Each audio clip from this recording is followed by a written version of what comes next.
मध्यम वर्ग पे एक है बस, केवल क्या कि तुम्हें काट दिया जाएगा, तुम्हें मार दिया जाएगा, तुम्हें मुसलमान मार के खा जाएंगे। क्या इस भाजपा से पहले हम इस देश में नहीं रहे क्या? एक कहावत है कि काट की हंडी बार बार नहीं चढ़ा करती। पब्लिक सब समझ गई है कि क्या मुद्दे हैं क्या नहीं है। भाजपा की राजनीति को सब लोग समझ चुके हैं। लोग एक साथ हो रहे, केवल राजपूत नहीं हो रहे, राजपूत के साथ 36 बरादरी लग के इस बात को समझ रही है। 4 बांस 24 गज 8 अंगुल प्रमाण, तापे है सुल्तान मत चूके चौहान।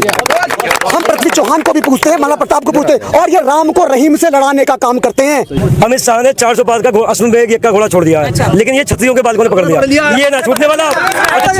जरा सा वक्त बदला, गूंगे गाने लगे और शागिर्द हमारा इतिहास बताने लगे। राजपूत अब के रेड कर देगा, रेड। युवा है, क्या कहना चाहते हैं? क्या आपकी रोजगार है कहाँ? आप बताइए मुझे। रेलवे में कितनी भर्ती वैकेंसी निकलती है? 4500 पद।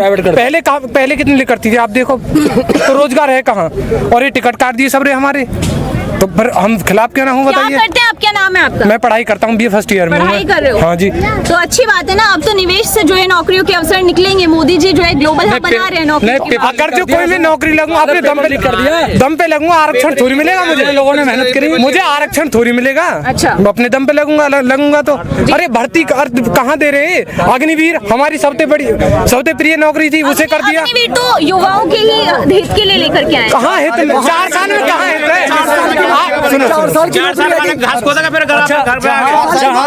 क्या करेगा बंदा? जहाँ एक तरफा संवाद चल रहा हो कि हम युवाओं के हित के लिए लेकर आए, क्या वो सब चीजें मान्य होंगी? 4 साल में कहाँ? एक मिनट आप युवाओं से तो पूछते, कम से कम युवाओं से तो पूछा होता कि क्या ये युवाओं के हित की बात है। देखो जो मुख्य धारा के बिंदु हैं, जो मुख्य धारा के बिंदु हैं वो सारे गौण हैं। ये भाजपा हमेशा से हिंदू मुस्लिम की राजनीति करती आई है, अभी भी कर रही है। ठीक है, हमें अमित शाह यहाँ आके कहते हैं कि मैं जाटलैंड पे खड़ा हूँ। आप हिंदू, तुम जाटलैंड में कौन सा हिंदू ढूंढ रहे हैं भाई? ठीक, आप जाटलैंड में कौन सा हिंदू ढूंढ रहे हैं? ये इन सब पूछा जाए। दरअसल क्या समाज को, देश को 3 वर्गों पर बांट लिया इन्होंने, गरीब, मध्यम वर्ग और अमीर वर्ग। गरीब को अलग साध रहे 5 किलो राशन से, अमीरों को सुविधाएं दी जा रही है, उसकी बताने की जरूरत नहीं, सबको पता। रहा मध्यम वर्ग पे एक है बस, केवल क्या कि तुम्हें काट दिया जाएगा, तुम्हें मार दिया जाएगा, तुम्हें मुसलमान मार के खा जाएंगे। क्या इस भाजपा से पहले हम इस देश में नहीं रहे क्या? जो बात आप अभी हिंदू मुसलमान की करें, क्या ये जनता समझ रही है? ये जनता सारी चीजें समझ के, देखो सुनो, एक कहावत है कि काट की हंडी बार बार नहीं चढ़ा करती। पब्लिक सब समझ गई है कि क्या मुद्दे हैं क्या नहीं है। भाजपा की राजनीति को सब लोग समझ चुके हैं। लोग एक साथ हो रहे, केवल राजपूत नहीं हो रहे, राजपूत के साथ 36 बरादरी लग के इस बात को समझ रही है। ठीक है, नाराजगी क्यों है राजपूतों में? बीजेपी जो है राम मंदिर लेकर के आई है, राजनीति क्यों ना हो? मैं ये कह रहा हूँ, रूपाला कह रहा है मतलब हमने अपनी बहन बेटी बहा दी उसके अंग्रेजों के लिए, मुगलों के लिए। रूपाला जी बताओ ऐसे बयान कर रहे हैं। वो पगड़ी उखाड़, सामने आई, ये गजेंद्र सिंह शेखावत की पगड़ी उछाल दी। बताओ, उनकी पगड़ी थी, हमारे राजपूत समाज की पगड़ी थी। अच्छा, उनकी पगड़ी उछाल दी उन्होंने और टिकट काट दिए हमारे, और ब्रजभूषण के खिलाफ बताओ क्या उनकी राजनीति खतरे में डाल दी। अच्छा, तो आपको टिकट से क्या लेना? आप युवा हैं, आप अपना पढ़ाई पे ध्यान दीजिए। टिकट से क्यों ना लेना? जब हमारी अच्छा होगा लोकतंत्र में टिकट चाहिए। सुनो मैडम मेरी, आप सुनो, मैं युवा हूँ, आपने बहुत अच्छी बात की। सुनो, आपने बहुत अच्छी बात की कि मैं युवा हूँ। आप बताइए, जब हमारे प्रतिनिधि नहीं जाएंगे संसद में तो हमारी बात उठाएगा कौन? हमारी बात में तो वही हमें तो दबा दिया जाएगा। एक नेता की जरूरत होती। जब 2014 में आए थे 21 सीट थी हमारी, यूपी में दी थी इन्होंने 21 सीट। आज कितनी है? 17 जीते, उनमें से अब 16 मिली। 10 है अब इस बार 10। अब के 10 मिली है, 16 में से 14 जीते, अब के फिर भी 10। मतलब जीतने के बाद भी ये कम करते जा रहे हैं। ऐसा क्यों? हमसे इतनी नाराजगी क्यों है? हमारे दम पर ये आए हैं। राजस्थान में हमारे वो मरवा दिए करणी सेना अध्यक्ष। देखिए आप ये भी बताने देखिए राम मंदिर वाला मुद्दा, क्या राम मंदिर के बनाने से, राम मंदिर वाला चलो मुद्दा ठीक है, समझ में आता है, लोगों ने आपको जिताया भी तो इसीलिए, वो मंदिर बन गया। क्या और मुद्दे गौण हो जाएंगे? आप और मुद्दों पर ध्यान नहीं देंगे? एक बात बताइए, राजपूत समाज को ये कहते हैं कि सबसे सक्षम है, उत्तम है, बड़ी प्रगतिशील जाति है।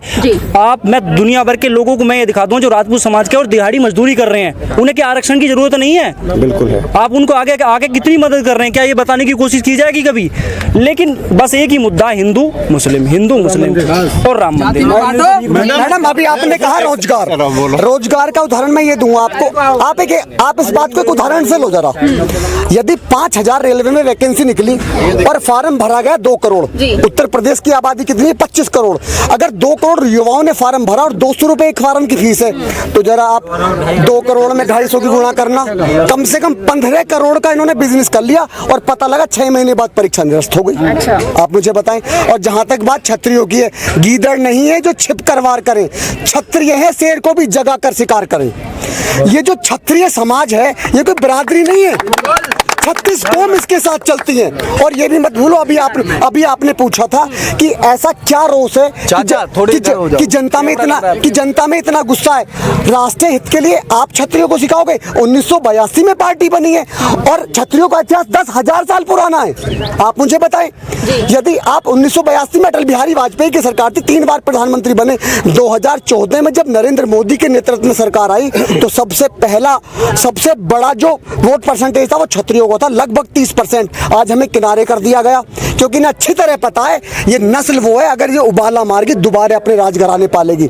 हमने 567 रियासतें दान कर दी, अपने किले दान कर दिए, सिर्फ दान कर दिए गरीबों के लिए, क्योंकि क्षत्रिय कभी अपने लिए नहीं लड़ा। राणा सांगा घास की रोटी खाई, बप्पा रावल घास की रोटी खाई, और ये पृथ्वी चौहान की धरती।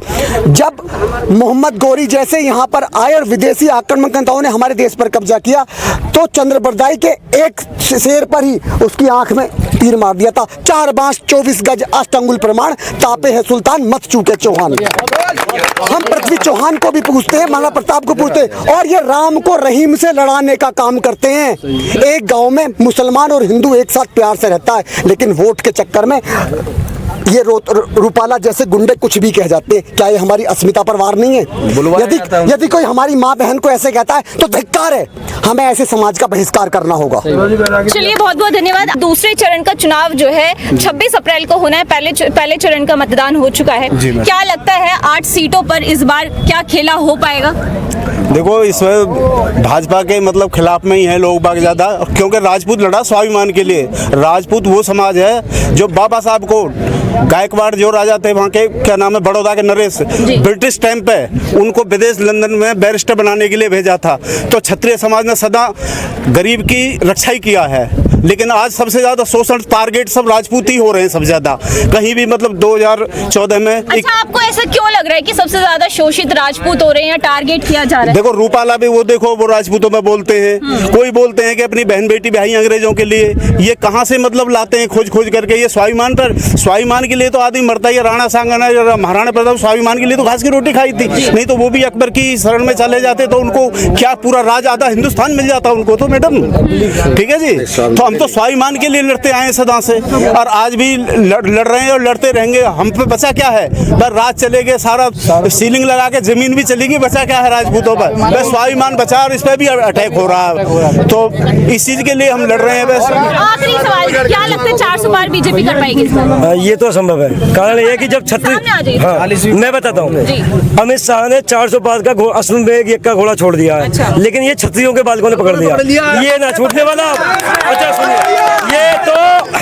ये स्थिति होने वाली है कि 400 तो छोड़ो, जो 400 वाला कुर्सी बेचने आवे ना समाज में, क्या 400 फेरी वाला के 400 कुर्सी 180 और 200 तक बेचे जावे, ये यहाँ तक भी ले जाए तो बहुत बड़ी बात है। तो क्या ये सीटों पे कहीं ना कहीं आप बोलना चाह रहे हैं? बिल्कुल, सीटों पे सबसे बड़ी बात देखो, ये बात है यहाँ के महेश शर्मा लोकसभा सांसद की, यहाँ से उसको इतना विरोध था समाज से, हर बरादरी का, हर 36 बरादरी उसका विरोध कर रही थी, लेकिन पार्टी ने उसी को टिकट दिया दोबारा। ये जो देश है ना 1947 में आजाद हुआ है, उसके बाद और पार्टियों ने भी शासन किया है। हम हमेशा जब से पार्टी बनी है भारतीय जनता पार्टी के सपोर्टर रहे, समर्थक रहे, हमारे बाप दादा ने वोट करी। लेकिन आज की स्थिति है कि जितना अपमान क्षत्रिय समाज का इस पार्टी ने किया है, हमारी बहन बेटियों के लिए मनोज झा और परसोत्तम रूपाला जैसे 2-2 कौड़ी के लोग हमारी बहन बेटियों के लिए अपमानजनक टिप्पणियां कर जाते हैं। हम कहे कि सामने आकर बोले, जबान खींच लेगा मुंह में हाथ डाल के, सामने बोले तो सही। चलिए, विरोध तो आप करें, कहीं ऐसा तो नहीं है आखिरी वक्त पे ठाकुर जो है पलट जाए? क्योंकि अभी एक व्यक्ति से मेरी बात हुई तो उन्होंने बोला कि मैं तो बस ऐसे ही आ गया, बीजेपी ही आई। हम देंगे जवाब। अच्छा। ऐसा है, वो ठाकुर ही नहीं है जो ऐसे पलट जाए। अच्छा। हमने अपने दुश्मनों का सामने से सीना तानकर सामने से वार झेले, सीने पर झेले। हमने कभी गद्दारी दोगलेपने वाली बात नहीं करी, हमारे समाज ने कभी दोगलापन नहीं दिखाया। आप बताइए क्या कह रहे हैं? अभी भाजपा वाले नारा दे रहे हैं कि अयोध्या तो झांकी है, अयोध्या तो झांकी है और मथुरा काशी बाकी है। अब आप एक बात बताइए, 10 साल सरकार चलाने के बाद फिर भी तुम अगर अयोध्या, काशी और मथुरा के नाम पे वोट मांग रहे हो तो आपने काम नहीं किया। आप खुद ही तय कर रहे हो कि आपने काम किया ही नहीं है। मोदी जी तो कह रहे हैं अभी ये ट्रेलर है, फिल्म तो अभी बाकी हाँ, है। फिल्म उसका भी मैं बता रहा हूँ, फिल्म शुरू हो गई है। अब कैसे शुरू हो गई है ये सुन लो। जरा सा वक्त बदला गूंगे गाने लगे, जरा सा वक्त बदला गूंगे गाने लगे और शागिर्द हमारा इतिहास बताने लगे। राजपूत अब के रेड कर देगा, राजपूत अब के रेड कर देगा। राजपूत ने भाजपा को बनाया, इसी ने झंडा उठाया, इसी ने दरी बिछाई है और अब की बार यही दरी खींचेगा। बिल्कुल ये दरी खींचेगा, जितने खड़े होंगे सब गिर जाएंगे। मलाई ना खान देंगे बीजेपी वाले ने। आप कह नहीं खान देंगे मलाई तो विपक्ष वाले खाते, बीजेपी नहीं, सत्ता पक्ष खाता है, विपक्ष नहीं खाता, सत्ता पक्ष खाता है। मलाई नहीं खान देंगे बीजेपी वालों को। मैडम, जो लोग कह रहे हैं अब की बार 400 पार, जो लोग कह रहे हैं कि अब की बार 400 पार, मैं कह रहा हूँ अब की बार बंटाधार, समझ रहे हो? अब की बार बंटाधार। और देखो ये जो सुनो, ये जो अपने क्षेत्र में ना, ये जो डॉक्टर महेश शर्मा जो सांसद हैं, ये बाहरी व्यक्ति हैं। हमारे स्थानीय व्यक्ति को तो मौका ही नहीं मिल रहा, समझ रहे हो? हम अपने स्थानीय व्यक्ति के पास जाएंगे, शिकायत लेगा, वो हमारी शिकायत सुनेगा नहीं सुनेगा? बाहरी व्यक्ति कमरे में नहीं बढ़ने देने का और मार लगाएगा बंद करके, समझ रहे हो बात को? वो ऐसा हो गया है, एक वीडियो वायरल हो रही है, आप शायद आपने नहीं देखी होगी। मैंने देखी है, लेकिन हाँ। क्या उसके अलावा भी और भी विरोध हो रहा है क्या? विरोध तो इतना हो रहा है कि बस पूछो मत। वो गांव में जाने को राजी नहीं, और जहाँ ठाकुर बाहुल्य क्षेत्र है ना, वहाँ से तो नुके बस तौबा हम नहीं जाने के, समझ रहे हो बात को? ऐसा चल रहा है। अब क्या वोट की चोट दिखा देगा महेश शर्मा जी को? हाँ, क्या वोट की चोट हो पाएगी इस बार? वोट की चोट नहीं होगी मैडम। पहले तो आपका बहुत बहुत धन्यवाद जो आप इस कार्यक्रम को कवरेज कर रहे हैं। इस बार राजेंद्र सोलंकी चुनाव नहीं लड़ रहे हैं। पूरा पश्चिमी उत्तर प्रदेश से लेके पूरा उत्तर प्रदेश की जनता चुनाव लड़ रही है। अच्छा, ये विरोध पार्टी का कम और प्रत्याशी का ज्यादा है। जो हमारे वर्तमान सांसद हैं उनका विरोध है जी। पार्टी की नीतियों से इतना कोई खौफ ज्यादा नहीं है। अगर पार्टी का सांसद कहीं अभद्र भाषा का प्रयोग कर रहा है तो उसका परिणाम पार्टी को भुगतना पड़ेगा 100%। ये कौन सा वक्तव्य हुआ अपने सांसद जी का कि जो भारतीय जनता पार्टी को वोट नहीं देगा वो अपने बाप से नहीं, वो हमारे डीएनए को चैलेंज कर रहे हैं। हमारा डीएनए राजपूत समाज के हम लोग हैं। हमने उनको 3 बार वोट देने का काम किया है। 2009 में वोट दिया, हार गए, वो एक अलग बात हुई। 2014 में हमने उन्हें वोट दिया, वो केंद्र में मंत्री बने। 2019 में हमने उन्हें वोट दिया, वो सांसद बने।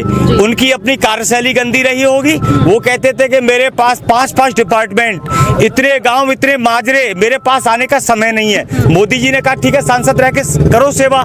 सांसद बने तो वो Kailash hospital to Kailash hospital, चाहे वो कैलाश 27 से दौड़ा रहा हो और केवल जेवर तक रहे, या कैलाश 27 से दौड़ा चल के कैलाश खुर्जा तक रहे, ये उनकी पॉलिसी रही। जनता के बीच में जाके एक व्यक्ति बता दे अभी क्या है, ये जो चुनाव है तो 10 सालों में क्या जनता के बीच में नहीं गए ना। उनकी तो सीधी सी पॉलिसी है, सांसद बनने के बाद 4.5 साल उनसे समय मांगते हैं कार्यकर्ता बंधु जो अपना सांसद है। हमारे पार्टी से हम लोग किसी को बिलोंग करते हो, भारतीय जनता पार्टी या किसी भी पार्टी से, जब वो हमारा सांसद बन गया तो हमारा सांसद है। तो जब टाइम मांगते बोले मैं 11 बजे से 1 बजे तक रुकूंगा, आप आइए। अब समझिए मैं अरनिया में रहता हूँ, अरनिया से अगर मेरी बात 10 बजे हुई है, वहां से नोएडा पहुंचने में मुझे 1.5 घंटा 2 घंटा कम से कम लगेगा अगर रास्ते में जाम ना मिले तो। और उनका टाइमिंग आया है कि 11 से 1 तक, तो 2 घंटे तो रास्ते में ही चला गया। वहां तक जाने के लिए कितना पेट्रोल लगेगा, अगर गाड़ी रेंट की है तो कम से कम 2500 लगेगा। तो ये सब सारी चीजें। बहुत बहुत धन्यवाद, समय कम है। आखिरी टिप्पणी आपसे लेना चाहूंगी, क्या इस बार महेश शर्मा को वोट जाएगा कैंडिडेट को, या फिर कमल के फूल पे मोदी जी के चेहरे को? नहीं, इस बार तो राजेंद्र सोलंकी जी के लिए समर्थन है पूर्ण। आपने यहाँ देखा भी कि आप घुमा फिरा के कुछ भी पूछे, ठीक है ना, आप घुमा फिरा के कुछ भी पूछे। इस बार भारतीय जनता पार्टी को गौतम बुद्ध नगर का कोई भी समाज, मैं ये नहीं कह रहा राजपूत समाज, राजपूत जिस गांव का 70% मतदान जिसके पक्ष में करता है उस गांव का SC ST OBC रहने वाला व्यक्ति उसी के साथ वोट करता है। तो आप ये क्लियर समझ लीजिए कि यहाँ से राजेंद्र सोलंकी की विजय निश्चित है और महेश शर्मा को हार का देखो विजय निश्चित है, वो भविष्य डिसाइड करेगा। इधर सब आपने देखा, अभी विकास कार्यों की बात हो रही थी, तो ये माननीय सांसद जी हैं, ये पहले एक बार सांसद रहे, सॉरी सबसे पहले इन्होंने जब चुनाव लड़ा तो सांसद चुनाव हारे, उसके बाद ये विधायक बने, फिर दोबारा से विधायक बने और उसी विधायक एक बार बने थे, दूसरी बार में फिर उन्हें विधायक छोड़ने के बाद फिर सांसद बने और आज तीसरी बार, 2 बार विधायक सांसद रहने के बाद तीसरी बार ये सांसद चुने गए हैं। तो मैं विकास कार्य बताता हूँ, सभी यहाँ हमारे लोकल क्षेत्र से ही हैं। अभी आप जाना चोला चौकी 100 मीटर दूरी पे है, तो विकास कार्य इतने हैं कि यहाँ से